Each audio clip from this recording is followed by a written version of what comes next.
बिस्मिल्लाहिर्रहमानिर्रहीम। आप news one का सोशल मीडिया देख रहे हैं और मैं हूं यूनुस बाट। आज 3 टॉपिक पर बात करेंगे। टॉपिक तो बहुत ज़्यादा ख़बरों के हवाले से रोज़ बड़ी बड़ी ख़बरें होती हैं, लेकिन जो अहम ख़बरें थी उस पर बातचीत कर लेते हैं। एक तो आज वज़ीर आला पंजाब मरीम नवाज़ ने जिन्ना अस्पताल का अचानक दौरा किया है। वहाँ बेज़ाब्तियाँ देखते हुए, वहाँ मरीज़ों के हालात देखते हुए उन्होंने वहाँ के MS और प्रिंसिपल को फौरी तौर पर सस्पेंड करने का हुक्म दिया है। मैं कहता हूँ कि अगर वज़ीर आला पंजाब हस्पतालों के हवाले से ही, यानी कि महकमा सेहत को ही ठीक करने में कामयाब हो जाएं, तो ये उनकी हुकूमत के लिए, ये लोगों के लिए एक बड़े क्रेडिट की बात होगी। इस पर मज़ीद बात करने से पहले दूसरी खबर हम आपको बताते चलें कि वज़ीर आला बलूचिस्तान सरफराज बुगटी ने ऐलान किया है कि जो भी शर्पसंदी का बायस बनेगा वो उनके ख़िलाफ़ कार्रवाई करेंगे। इनके ख़ास तौर पर उन्होंने सरकारी अदारों को ये वार्निंग दी है कि जितने भी सरकारी लोग हैं वो जो यहाँ के हालात हैं उसके पेश नज़र उन्होंने कहा है कि आप अपने आप को ठीक कर लें, वरना अगर ठीक नहीं करेंगे तो आपके ख़िलाफ़ कार्रवाई की जाएगी। तो उन्होंने यानी कि रियासत मुखालिफ सरगर्मी में मुलव्वस जितने सरकारी मुलाजमीन हैं उनको एक चैलेंज दिया है कि आप बंदे के पुत्र बन जाए, दूसरे लफ्ज़ों में, वरना आपके साथ हमें या आपको बंदे का पुत्र बनाना आता है। तीसरी खबर है ये है कि खुशक साली का जो है वो बड़ा ख़तरा है। खुशक साली की वजह से हमारी पहले भी फसलों का नुकसान हो रहा है और पंजाब में खुशक साली का जो है वो एक बहरान सा पैदा हो चुका है। खुशक साली के से हम कैसे निपटेंगे, खुशक साली हमारे लिए क्या मसाइल पैदा कर सकती है। पहली खबर की तरफ पहले हम आते हैं कि वज़ीर आला पंजाब आज अचानक जब जिन्ना अस्पताल पहुंची तो उन्होंने जो एमरजेंसी थी उसका दौरा किया, वहाँ का विज़िट किया। एमरजेंसी के जब उन्होंने विज़िट किया तो वहाँ जो मौजूद लोग थे एमरजेंसी में, पाकिस्तान में तमाम अस्पताल, बिलखसूस लाहौर के अस्पताल आप देख लें, मैं तो कहूँगा किसी भी शहर का अस्पताल देखें तो आपको एमरजेंसी में जाएं या वार्ड्स में जाएं तो आपको कोई खाली बेड नहीं मिलेगा कि जहाँ आप कहें कि जी मैं मरीज़ को लेकर आया हूँ, आसानी से उसे बेड मिल जाए। तो लाहौर के अस्पताल जो है वहाँ तो बहुत ही बुरा हाल है। जितने भी सरकारी अस्पताल हैं, आप सर्विसेज ले लें, आप जिन्ना ले लें, आप न्यू अस्पताल ले लें, आप जन्ना ले लें, यानी कि जो मुज़ाफ़ाती इलाकों में अस्पताल हैं सरकारी, वहाँ भी सूरत हाल बहुत अबतर है। तो जब मरीम नवाज़ वहाँ एमरजेंसी में गई तो वहाँ जो लोग मरीज़ों को लेकर आए हुए थे और उनके साथ जो अटेंडेंट थे उन्होंने मरीज़ों से भी बात की और उनके अटेंडेंट से भी बात की। तो लोगों ने शिकायतों के अंबार लगा दिए। उन्होंने कहा जी हमें तो ना दवाई मुयसर है।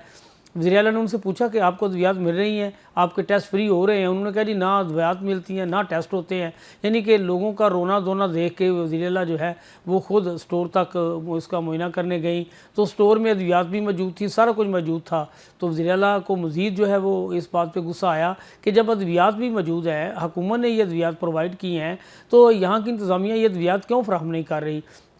दौरे के दौरान उनके साथ चीफ सेक्रेटरी पंजाब ज़ाद भी थे। तो ज़ाद साहब जो महमूद जो थे उन्होंने भी उन्हें जो सूरत हाल से सारी अपनी आंखों से देखी। वज़ीर आला ने कहा कि जी इन दोनों को तो फारग करें, उन दोनों को उन्होंने सस्पेंड कर दिया। मैं यही कहूँगा कि वज़ीर आला पंजाब का ये अच्छा इकदाम है कि उन्होंने पिछले दिनों मियाँ अस्पताल का दौरा किया था, आज उन्होंने जिन्ना अस्पताल का दौरा किया है। इसी तरह वो वक्तन फ़वक्तन पुलिस स्टेशन में जाएँ, अगर पुलिस स्टेशन के साथ अस्पतालों में जाएँ या स्कूलों में जाएँ तो हमारे ये शोबे ठीक हो सकते हैं।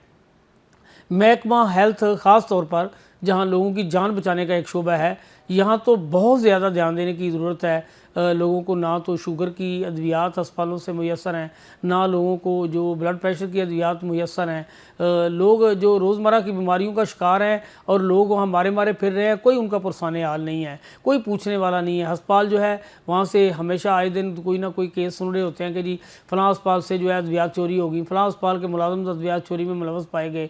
पिछले दिनों से सरवस्त अस्पताल में भी बड़ी जो है वो एक वहाँ के स्टोर के लोग जो मुकामी थे वो उन्होंने ये अद्वियात चोरी करते हुए कैमरों की नज़र से उन्हें देखा गया, फिर उनके ऊपर मुकदमा दर्ज हुआ। यानी कि अस्पताल के अपने मुलाजम ही अद्वियात चोरी करके ले जाते हैं।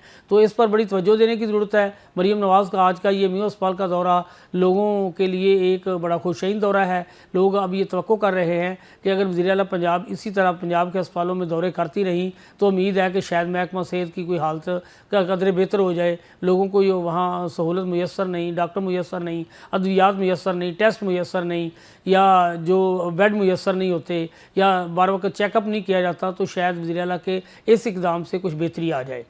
दूसरी हम बात कर रहे थे कि बलूचिस्तान में एक यानी कि आपके सामने सूरत इंतहाई ख़राब है। आए रोज़ वहाँ धमाके हो रहे हैं, आए रोज़ वहाँ दहशतगर्दी का लोगों को सामना है। कोई ऐसा दिन नहीं गुजरता जब वहाँ कोई धमाका ना हो रहा, दहशतगर्दी का वाक़या पेश ना आ रहा हो। ज़िला जो बलूचिस्तान है, सरफराज बुगटी, उस की मुशावरत में जो ज़िली इंतज़ामिया उनका एक इजलास हुआ है, तो उन्होंने सरकारी मुलाजमीन को वार्निंग दी है कि रियासत मुखालफ जो भी सरगर्मियों में लोग मुलव्वस होंगे उनके खिलाफ वो कार्रवाई करेंगे। बड़ी अच्छी बात है, कार्रवाई होनी चाहिए।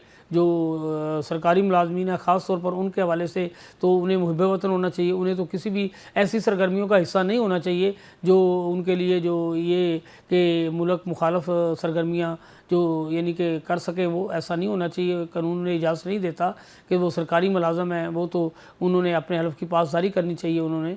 तो ये सारा जो वहाँ का माहौल है उसके मुताबिक जो सरफराज बुगटी ने बात की है, हालात के मुताबिक जो ज़िला पंजाब का ये अजलास है वो भी ज़रूरत का एक तकाज़ा था और वहाँ के लोगों को भी इसका ख्याल रखना चाहिए। ज़िला जो बलूचिस्तान सरफराज बुगटी हैं उन्होंने मज़ीद ये कहा कि जितने भी तलीमी अदारे हैं उनमें कौमी तराना पढ़ाया जाएगा, वहाँ पाकिस्तान का जो झंडा है वो लहराया जाएगा। जो कौमी तराना नहीं पढ़ाएंगे, जो झंडा नहीं लहराएंगे, वो उनके ख़िलाफ़ कार्रवाई करेंगे। उन्होंने कहा जी उनके ख़िलाफ़ मनफी सरगर्मियों पर नज़र रखी जाएगी। और उन्होंने कहा कि जी किसी भी चेक पोस्ट पर जो है, पहले वो क्या होता है कि वहाँ बलूचिस्तान में जो चेक पोस्टें बनी हुई हैं, गाड़ियों को रोक रोक कर लोग भत्ता ले रहे हैं, उनसे पैसे वसूल कर रहे हैं और वहाँ एक बड़ा इस तरह का माहौल है कि जो दहशतगर्दों के गिरोह है वो ऐसे ही बज़ाहिर है कि सड़कों पे फिरते नज़र आ रहे हैं, जहाँ जब जी चाहे वो धमाके करते हैं, जब जी चाहे जिसको मर्ज़ी उठा लेते हैं। तो वहाँ एक रियासत को जो है उन्होंने रेट को चैलेंज कर रखा है। तो वहाँ के हालात जो है उसको ठीक करने के लिए, वहाँ के हालात से नबरजमा होने के लिए फ़ोर्स ने भी ऑपरेशन का ऐलान कर रखा है। और वज़ीर-ए-आला पंजाब का ये ऐलान जो है ये काबिल सताइश है कि जो भी रियासत मुखालिफ सरगर्मियों में मुलव्वस होगा उसके ख़िलाफ़ कार्रवाई होगी। इसके साथ साथ जो असल बात है, जो तवज्जो देने की ज़रूरत है, वो ये है कि वज़ीर-ए-आला बलूचिस्तान को वहाँ के मुकामी लोगों से गुफ्तो शनीद के साथ मामला तय करने चाहिए। वो भी हमारे मुल्क का हिस्सा हैं, वो भी इस पाकिस्तान का हिस्सा है, उनसे पूछना चाहिए, उनके मसाइल हल करना चाहिए। तमाम सियासी जमातों को, वहाँ के मुकामी जो नुमाइंदे हैं वो उन्हें, जो वहाँ के पॉलिटिशियन हैं उन्हें, वहाँ जो हुकूमत में बैठे हुए लोग हैं उन्हें, जो अपोजिशन में हैं उन्हें, जो ब्यूरोक्रेट्स हैं या पुलिस में हैं या FC में हैं, जो भी हैं, उन्हें उनके साथ मुज़ाकरात करके उन्हें उनके मसाइल को समझते हुए हल करना चाहिए और उन्हें इस बात पर आमादा करना चाहिए कि ये आपका अपना पाकिस्तान है, दहशतगर्दी से आपके अपने बच्चे मरेंगे, आपका अपना नुकसान होगा। उन्हें आमादा करना चाहिए और उन्हें मुल्क की मोहब्बत जो है उनके दिलों में उजागर करनी चाहिए। तीसरी बात हम कर रहे थे जी खुशक साली। पिछले सितंबर से लेके आज तक यानी कि मार्च में कोई यानी कि मुल्क में 60% तक जो है वो बारिशें नहीं हुई। जो महकमा मौसमियात ने बताया है, उन्होंने कहा कि जी इस खुश्क साली की वजह से बहुत नुकसान हो रहा है और उन्होंने कहा जी एक अलर्ट जारी किया गया है उन्होंने इस हवाले से कि 40% बारिशें आम मुख्तलिफ यानी कि सालों की निस्बत इस साल कम हुई हैं। पिछले साल की निस्बत 40% जो बारिशें हैं वो कम हुई हैं, 60% जो है खुश्क साली बढ़ी है। उन्होंने कहा कि सिंध में ये मामूल से 62% और बलूचिस्तान में मामूल से 52% कम जो है बारिशें हुई हैं। तरबेला और मंगला डैम में उन्होंने कहा पानी की शदीद किल्लत है, तो हमें यानी कि जब भी मुल्क में खुशहाली का ये मामला हो तो खुश्क साली से निपटने के लिए हमें कुछ इस तरह से इक़दाम करने चाहिए ताकि हमारे जो मुल्क में फसलों के हवाले से इनका होने वाला नुकसान है, किसानों का जो नुकसान है उसका अज़ाला होना चाहिए।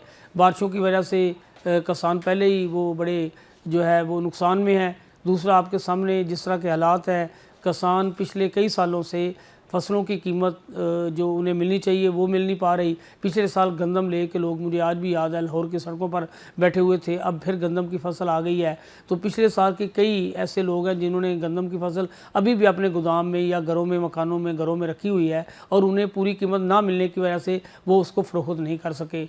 हमारे मुल्क का अगर किसान वो खुशहाल नहीं होगा तो ये मुल्क खुशहाल नहीं हो सकता।